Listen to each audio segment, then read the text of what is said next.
Hello friends, PHP MySQL सीखने की series में आज हम लोग देखने वाले हैं कि माइस्क्ल टेबल में डेटा को अपडेट पीएचपी के थ्रू कैसे किया जाता है।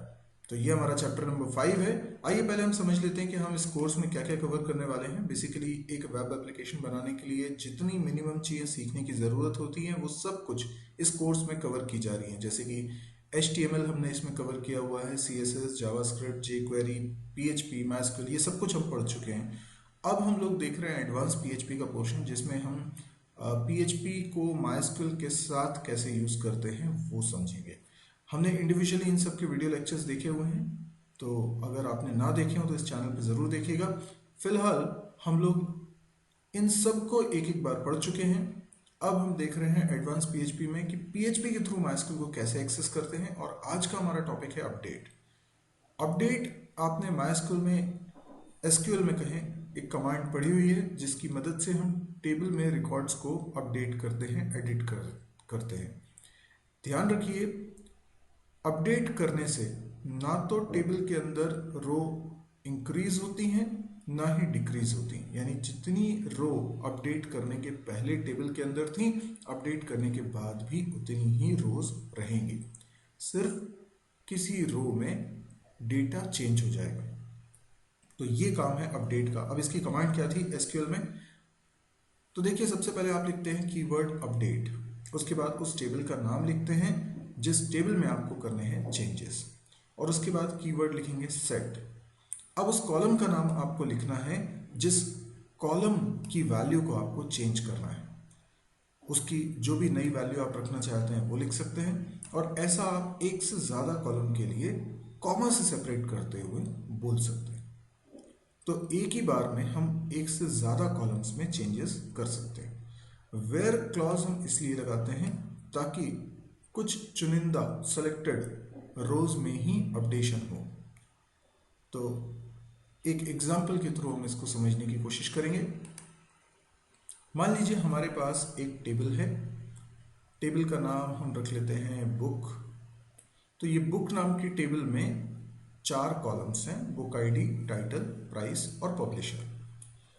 अभी मैंने यहाँ एग्जाम्पल के लिए 3 रोज इसमें रखी हुई हैं, पर आप ऐसा सोच सकते हैं कि इस टेबल के अंदर बहुत सारी रोज हैं। और अब मैं ये चाहता हूँ कि जितनी भी बुक्स में पब्लिशर अगर ABC है तो उसकी प्राइस 10% बढ़ा दी जाए। आपको मेरी बात समझ में आई होगी कि कोई पब्लिशर है ABC, उस पब्लिशर ने अपनी बुक की प्राइस बढ़ा दी है 10%, तो वो रिकॉर्ड कैसे चेंज होगा। तो हम लोग जो क्वेरी लिखेंगे वो क्वेरी मैं आपको बता रहा हूँ। देखिए सबसे पहले हम लोगों को लिखना पड़ेगा अपडेट। अपडेट कीवर्ड है, कैपिटल स्मॉल कैसा भी लिख सकते हैं आप। अपडेट और टेबल का नाम आपको लिखना पड़ेगा बुक। उसके बाद हम कीवर्ड लिखते हैं सेट, और फिर उस कॉलम का नाम जिसमें हम चेंजेस करना चाहते हैं, जैसे कि प्राइस, और उसकी नई वैल्यू।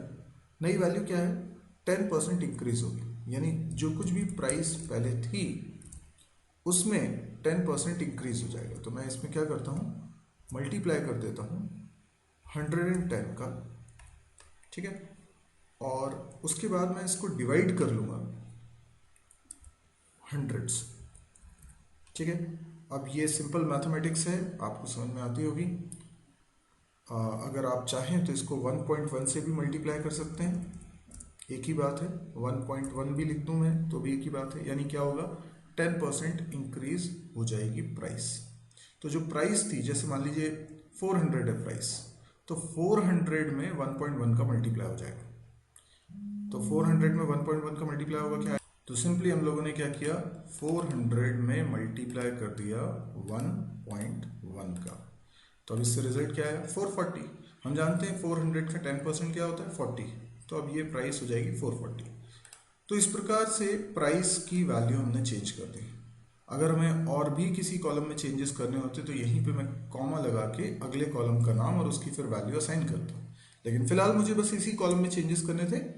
अब मैं लिखता हूँ वेयर क्लॉज, क्योंकि मैं नहीं चाहता कि टेबल में सभी रोज में प्राइस 10% बढ़ जाए। तो मैं लिखूंगा वेयर, और वेयर में कंडीशन दूंगा, ऐसी कंडीशन जिसको सेटिस्फाई करने वाली रोज में ही चेंजेस हों, तो कंडीशन होगी पब्लिशर इक्वल्स टू एबीसी, यानी केवल वो रोज जिसमें पब्लिशर एबीसी है उसी की प्राइस चेंज हो, बाकी किसी की प्राइस चेंज ना हो। तो इस प्रकार से हमारी एसक्यूएल कमांड बनी। लेकिन अब इसी काम को पीएचपी के थ्रू कैसे करना है, आइए अब उसको समझते हैं। तो मान लीजिए कि हम कुछ कोडिंग करने वाले हैं जो कि पीएचपी में कोडिंग करेंगे, ठीक है। तो ये हमारे पीएचपी फाइल का कोड। ये पीएचपी फाइल, ये जो स्क्रिप्ट हम लिख रहे हैं, ये जब चलेगी तो रिकॉर्ड अपडेट होना चाहिए। तो रिकॉर्ड अपडेट होने के लिए सबसे पहले हम क्या करेंगे, मान लीजिए कि हमें एक फॉर्म के थ्रू इंफॉर्मेशन मिली है, फॉर्म सबमिट किया है तो इंफॉर्मेशन मिली है। जैसे मान लीजिए कि यूज़र को हम एक फॉर्म डिस्प्ले करा रहे हैं, ये देखिए, मान लीजिए यूज़र को हमने एक फॉर्म दिखाया। इस फॉर्म पे हम यूज़र से बोलते हैं कि पब्लिशर का नाम एंटर करो जिसकी प्राइस को अपडेट करना है।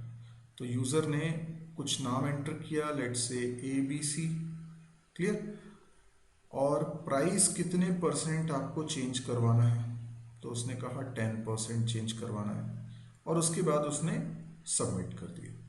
सबमिट कर दिया तो ये रिक्वेस्ट हमारे सर्वर पे आ जाएगी। सर्वर पे आएगी तो ये दोनों डेटा भी आएगा, है ना। डेटा कौन सा आएगा, ABC और 10।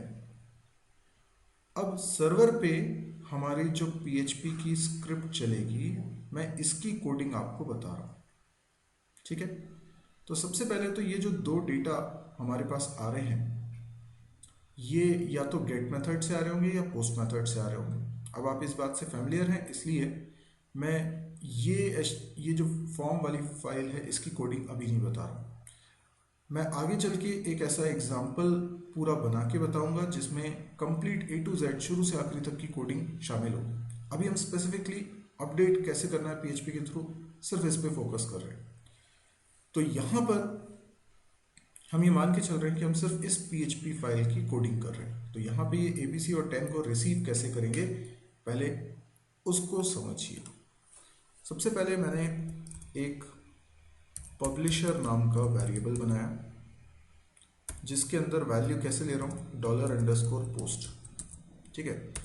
और ये जो एलिमेंट है, कौन सा, जो फॉर्म आपने बनाया था उसमें ये जो एलिमेंट है इसका कुछ नाम रखा गया होगा, नेम एट्रीब्यूट, और नेम एट्रीब्यूट की वैल्यू मान लो है PUB, पब्लिशर का शॉर्ट PUB, ठीक है।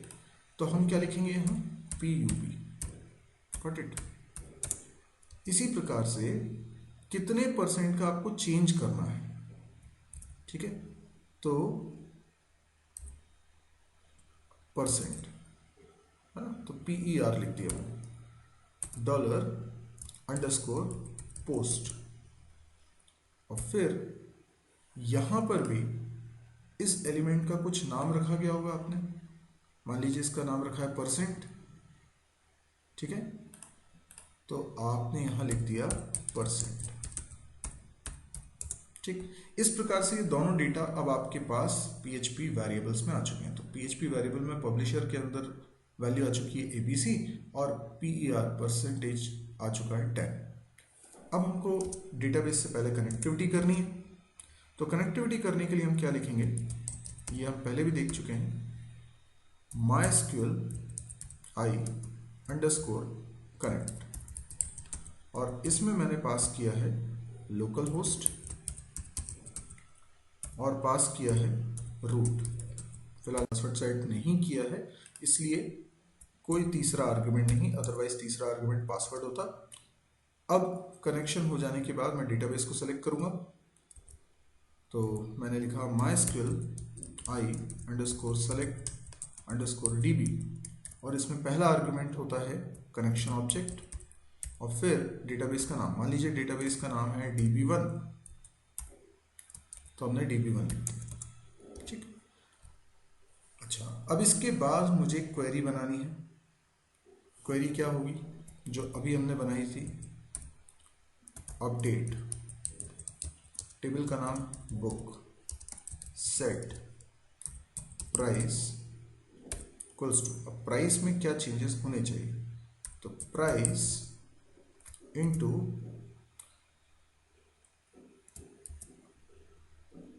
कितना होगा, 10% चेंज करना है अपने को, ठीक है।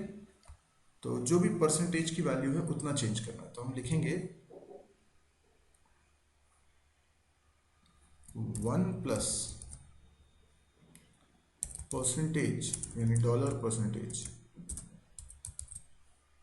ठीक है, divided by 100, got it, divided by 100। ये फॉर्मूला आपको समझ में आ रहा है? जैसे प्राइस में अगर मुझे चेंजेस करने हैं, मैंने लिखा प्राइस साइन प्राइस प्लस जो प्राइस थी उसमें क्या ऐड हो जाएगा, प्राइस का 10%, 10/100, तो ये प्राइस कॉमन ले लीजिए, तो ये हो गया प्राइस 1 प्लस 10/100, तभी तो ये 110/100 था और इसको हमने 1.1 लिखा था, ठीक है। इसीलिए यहां पर हमने लिखा हुआ है 1 प्लस जो भी परसेंटेज यूजर ने एंटर किया था डिवाइडेड बाय 100। इसके बाद क्या लिखना है, वेयर में क्या लिखना है, पब्लिशर, पब्लिशर की वैल्यू क्या होगी, डॉलर पब्लिशर जो यूजर ने एंटर किया, ठीक। और ये हमारी स्ट्रिंग कंप्लीट हो गई, गॉट इट। अब अगली स्टेप क्या है, हमें इस क्वेरी को रन करना है, तो रन कैसे करते हैं, MySQL i अंडरस्कोर क्वेरी, पहले पास करें कनेक्शन ऑब्जेक्ट और उसके बाद पास कर दें क्वेरी, और हमारी टेबल में चेंजेस हो गए होंगे। फाइनली हमको कॉल करना है MySQL i क्लोज और इसमें कनेक्शन ऑब्जेक्ट पास कर दें, दैट्स इट, इतना ही आसान है। यानी हमने सबसे पहले कनेक्शन स्टैब्लिश किया, डेटाबेस सेलेक्ट किया, क्वेरी बनाई और क्वेरी को एग्जीक्यूट कर दिया और कनेक्शन को क्लोज कर दिया, यानी इतना सिंपल काम है अपडेट करना। तो आपने देखा कि PHP में एक सिंगल फंक्शन है MySQL i अंडरस्कोर क्वेरी, इससे हम सेलेक्ट क्वेरी भी चला रहे हैं, अपडेट क्वेरी भी चला रहे हैं, इंसर्ट क्वेरी भी चला रहे हैं, और आगे पढ़ेंगे कि डिलीट क्वेरी भी इसी से चल जाएगी। तो आई होप आपको अपडेट समझ में आया होगा किस तरीके से करना है। तो हमने अपडेट करने के लिए कुछ अपडेट क्वेरी बनाई और simply MySQL i query function में उसको एज एन आर्ग्यूमेंट पास कर दिया। अब यदि आपको ये वीडियो पसंद आया हो तो आप इसे लाइक कर सकते हैं। यदि आपको लगता है कि इस तरह के और वीडियोस देखने में आप इंटरेस्टेड हैं तो आप इस चैनल को ज़रूर सब्सक्राइब करिए। यदि आपको मेरे वीडियोस ढूंढने में दिक्कत जाती है, क्योंकि एक से ज़्यादा YouTube चैनल्स हैं और अलग अलग सब्जेक्ट पे मैंने वीडियोस बनाए हुए हैं, तो आप एक काम करिए, मेरी वेबसाइट को ज़रूर विजिट करें mysurgy.com। ये URL आपकी स्क्रीन पे लिखा भी हुआ है। इस वेबसाइट में आपको बहुत सारे कोर्सेज मिलेंगे, जिसमें C भी है, C++ है, जावा है, डेटा स्ट्रक्चर भी है, DBMS भी है, प्रोग्रामिंग एक्सरसाइज भी है, कैंपस प्रिपरेशन भी है, और यहाँ पे आपको टेक्स्ट फॉर्मेट में नोट्स भी मिल सकते हैं। तो ये एक वेबसाइट है जिसमें आपको ढेर सारा कंटेंट मिलेगा। तो आप इस वेबसाइट को तो बुकमार्क भी कर लीजिए और रेगुलर इसको विजिट करिए, क्योंकि इसमें डेली ही कुछ ना कुछ नया कंटेंट मैं अपलोड करता हूँ। तो ये आपके लिए बहुत काम की साइट हो सकती है।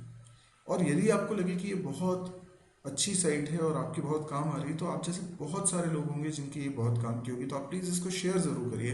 अपने फेसबुक वॉल पे आप इसके लिंक को पोस्ट कर सकते हैं, या अपने दोस्तों को मौखिक रूप से भी बता सकते हैं, व्हाट्सएप भी कर सकते हैं। जिस भी माध्यम से आप इसको शेयर करना चाहें कर सकते हैं। Thank you.